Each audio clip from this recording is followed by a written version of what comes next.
اردو دنیا کے معزز دوستو السلام علیکم، میں ہوں اظہر رشید اور آپ دیکھ رہے ہیں اپنا پسندیدہ چینل اردو دنیا۔ معزز ناظرین، اس ویڈیو میں ہم روشنی ڈالیں گے 20ویں صدی عیسوی کے دو بڑے تاریخی واقعات، روس اور سوویت یونین۔ روس کی تاریخ میں پیٹر اعظم کو کلیدی حیثیت کیوں حاصل رہی؟ پیٹر اعظم روس کا وہ عظیم محسن تھا جس نے روس کے معاشرے کو اس قابل بنا دیا کہ وہ دنیا کے ترقی یافتہ ملکوں اور معاشروں کا مقابلہ کر سکے۔ روس کی سرحدیں اس زمانہ کی ایک بڑی سلطنت عثمانیہ سے ملتی تھیں۔ نپولین بوناپارٹ کے روس پر حملے۔ نپولین بوناپارٹ جو اسکندر اعظم کے بعد دنیا کو فتح کرنے کا خواب رکھتا تھا۔ روس کی دیگر ممالک کے ساتھ جنگ۔ سوویت یونین کمیونسٹ کیسے بنا؟ کارل مارکس کے نظریات کی بنیاد کیا تھی؟ اگر 20ویں صدی عیسوی کے دو بڑے تاریخی واقعات کا ذکر کیا جائے تو یہ وہ واقعات ہیں جو روس اور سوویت یونین کے ہیں۔ روس اشتراکی انقلاب کے بعد 1922 میں سوویت یونین بنا اور پھر 1991 میں سوویت یونین ٹوٹ گئی۔ 26 دسمبر 1991 سے پہلے سوویت یونین کا رقبہ 2,23,07,815 مربع کلومیٹر تھا اور آبادی 29,26,10,734 تھی،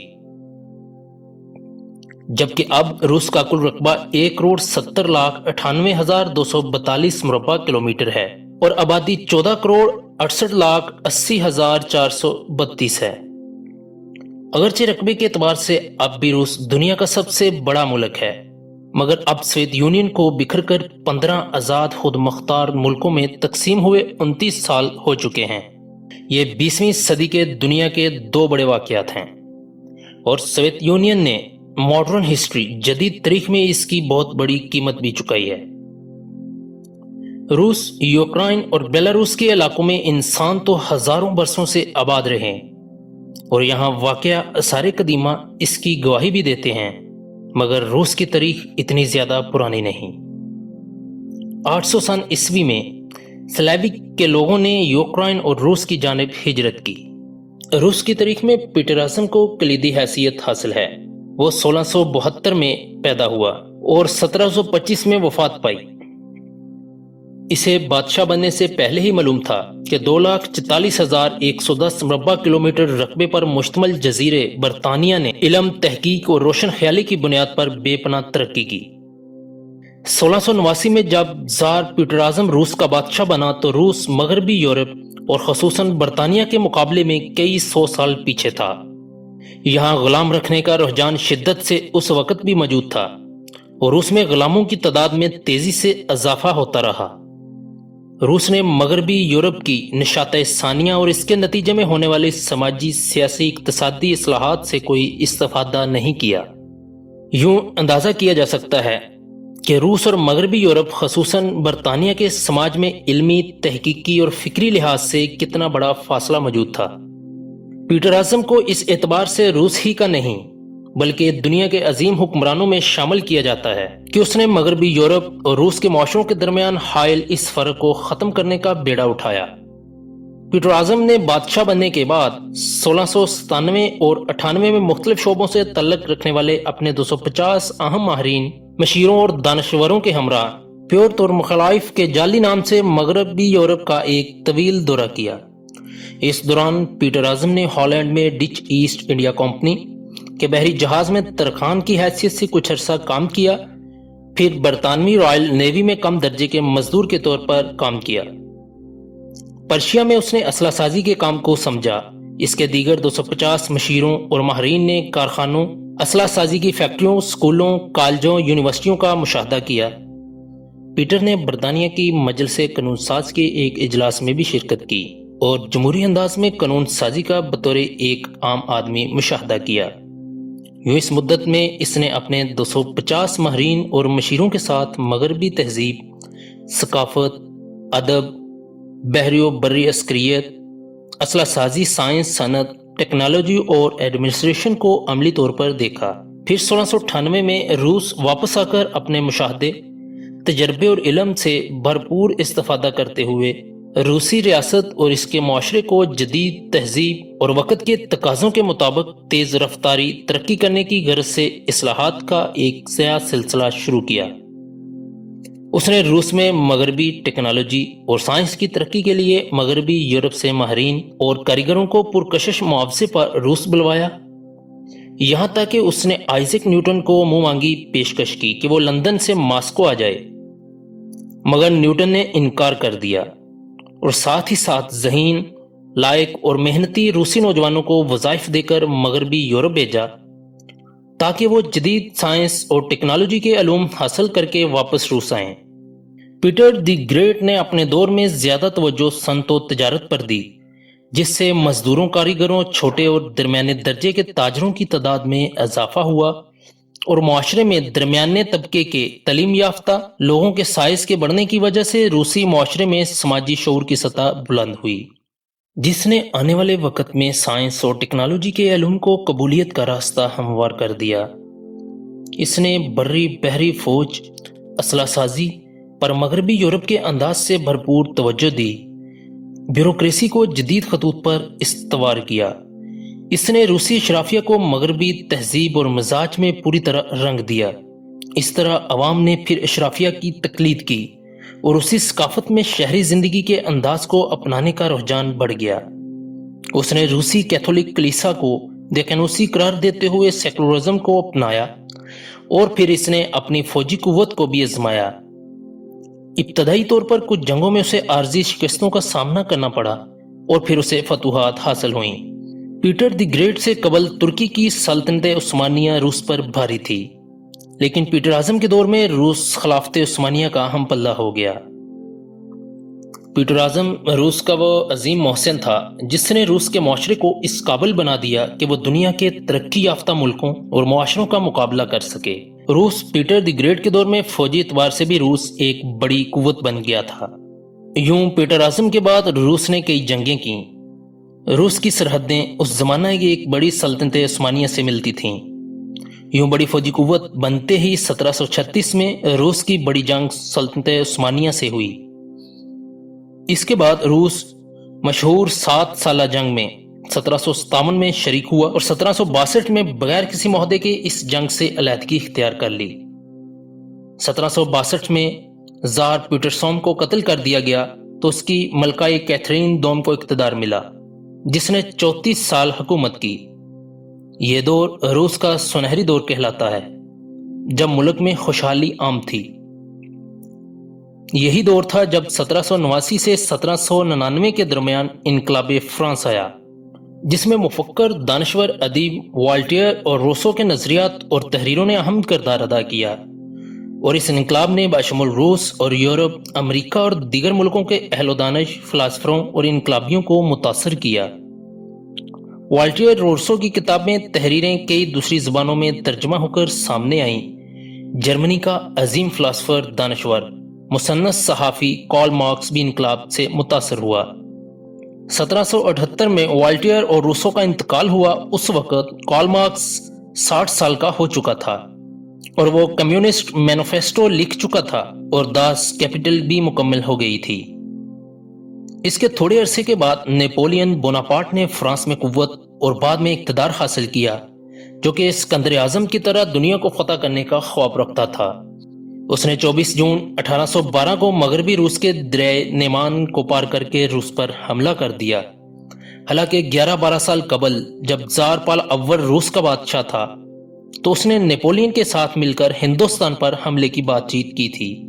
نیپولین، جسے فرانس کی فوج اور عوام فتح کی علامت سمجھتے تھے، اور اس نے یورپ اور دیگر علاقوں میں اپنی فتوحات کے جھنڈے گاڑے تھے، وہ سمجھتا تھا کہ وسیع رقبے کے ملک روس کو بھی فتح کر لے گا، اور شروع میں اسے فتوحات بھی ہوئیں، لیکن یہ عظیم فوجی کمانڈر نیپولین کی سب سے بڑی غلطی ثابت ہوئی۔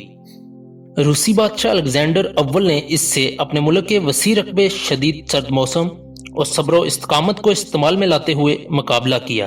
یوں نیپولین نے بہت کوشش کی کہ تیز رفتار حملے کرتے ہوئے روس کو فتح کر لے، یہاں تک کہ باڈوینوں کے چھوٹے قبضے پر اور ماسکو سے 7 میل کی دور کی لڑائی میں نیپولین نے 72,000 افراد ایک دن میں ہلاک کیے۔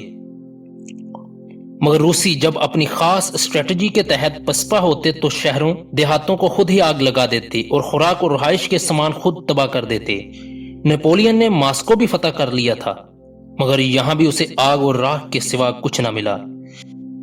یوں دسمبر 1812 تک روسیوں نے نیپولین کی سپلائی لائن کاٹ دی اور پھر شدید سردی کی وجہ سے 6 لاکھ فرانسیسی فوجی ہلاک ہو گئے اور نیپولین کو ناکامی کا سامنا کرنا پڑا۔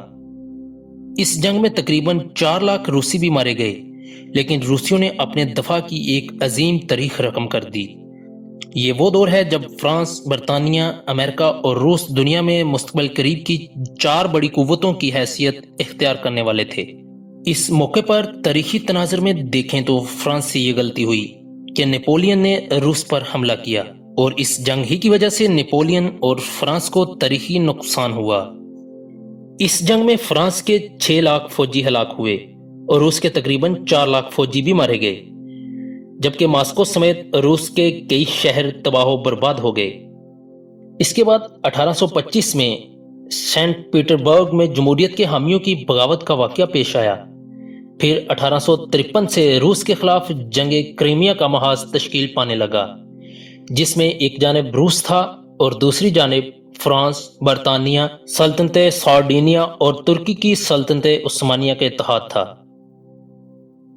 کریمیا کی جنگ مارچ 1854 سے فروری 1856 تک جاری رہی۔ جنگ جزیرہ نما کریمیا کے علاقے ہی میں لڑی گئی، مگر کچھ مارکے بحیرہ بالٹک کے خطوں میں بھی ہوئے۔ یہ جنگ اگرچہ جنگ عظیم اول سے تقریباً 60 سال پہلے لڑی گئی، مگر اس جنگ میں اس وقت کی بڑی قوتوں نے اس زمانے کی جدید ٹیکنالوجی کو بہتر انداز میں استعمال کر کے جنگ کے روایتی طریقوں کو بدل دیا۔ فرانس، برطانیہ کی جانب سے جدید انداز کی بندوقوں کا استعمال بھی ہوا، اور آخر میں جنگ کا اختتام معاہدہ پیرس پر ہوا، جس میں تمام فریقین نے دستخط کیے۔ اس جنگ میں روس کے ہاتھوں سے خطے کے بہت سے علاقے نکل گئے۔ یہ روس کو اس جنگ کا بڑا نقصان ہوا۔ تاریخ کے فیصلے بھی عجیب ہوتے ہیں کہ نیپولین جیسے زیرک جنرل سے ایک فاش غلطی روس پر حملے کی ہوئی، تو دوسری غلطی یہ ہوئی کہ اس نے امریکہ میں اپنی فرانسیسی نوآبادی الاوسینیا کی ریاست امریکہ کو فروخت کر دی۔ اس امریکی ریاست کا رقبہ 1,35,382 مربع کلومیٹر ہے اور آج اس کی آبادی 46,49,000 ہے۔ اگر نیپولین اس ریاست کو امریکہ کو فروخت نہ کرتا تو آج امریکہ کی یہ حیثیت نہ ہوتی۔ اسی طرح 1867 کو روس نے امریکہ کو الاسکا کا علاقہ $72 لاکھ میں فروخت کر دیا۔ یہ جغرافیائی اور اسٹریٹجیکل اعتبار سے آج اہم ترین علاقہ ہے۔ الاسکا کا مجموعی رقبہ 17,18,000 مربع کلومیٹر ہے، جس میں زمینی رقبہ 14,81,346 مربع کلومیٹر اور آبی رقبہ 2,36,507 مربع کلومیٹر، یعنی مجموعی رقبے کا 13.77% ہے۔ یہ رقبے کے لحاظ سے امریکہ کی سب سے بڑی ریاست ہے۔ جب اس کو روس نے امریکہ کو فروخت کیا تو اس وقت یہ تقریباً غیر آباد علاقہ تھا۔ آج اس کی آبادی 7,10,249 ہے، جو امریکہ کی دوسری ریاستوں کے مقابلے میں آبادی کی گنجانیت کے لحاظ سے بہت ہی کم ہے۔ یہاں زیادہ تر علاقہ پہاڑی ہے۔ 1912 میں یہاں مقامی حکومت قائم کی گئی۔ 1958 میں امریکی صدر جنرل آئزن ہاور کے دستخط سے الاسکا کو امریکہ کی 49ویں ریاست کا درجہ دیا گیا۔ الاسکا کا یہ سودا روس کی بہت بڑی غلطی تھی۔ اگرچہ زار پیٹر دی گریٹ کے دور میں روس میں تیز رفتار اصلاحات کا عمل شروع ہوا تھا اور ترقی و تحقیق اور علوم کی خلیج جو مغربی یورپ اور روس کے درمیان حائل تھی، اس کو پیٹر اعظم نے بہت کم کر دیا تھا، مگر اس کے بعد یہ عمل سست ہو گیا۔ دوسری جانب روس کا دانشوروں، ادیبوں، شعراء اور فلاسفروں اور انقلابیوں کا طبقہ جو انقلاب فرانس اور اس کے مفکرین والٹیئر اور روسو کی تحریروں سے متاثر تھا، اب کارل مارکس کے زیر اثر تھا۔ پھر مغربی یورپ کے مقابلے میں یہاں معاشرے پر شاہی آمریت کا اثر بہت زیادہ تھا، جس کی وجہ سے معاشرے کی اجتماعی فکر و احساس، جذبات ایک ولولے اور جوش کے ساتھ اندر ہی اندر لاوے کی طرح پک رہے تھے۔ 1897 میں روس میں اس قدر تبدیلی آئی کہ یہاں سوشل ڈیموکریٹک پارٹی قائم ہوگی۔ یہی پارٹی بعد میں بولشیوک اور منشیوک گروہوں میں تقسیم کا سبب بنی، یعنی روس میں جماعتی بنیادوں پر جمہوری عمل کی ابتدا 1897 میں ہوئی۔ اردو دنیا کے ناظرین، ہماری حوصلہ افزائی کے لیے کمنٹس باکس میں اپنی قیمتی رائے ضرور دیجیے تاکہ ایسی دلچسپ اور ریسرچ پر مبنی ویڈیو کا تسلسل برقرار رہے۔ ہم امید کرتے ہیں آپ کو ویڈیو ضرور پسند آئی ہوگی، لہٰذا ویڈیو کو لائک کریں اور علم میں اضافہ کے لیے سوشل میڈیا کے دیگر پلیٹ فارمز پر اپنے دوستوں سے شیئر ضرور کریں۔ شکریہ۔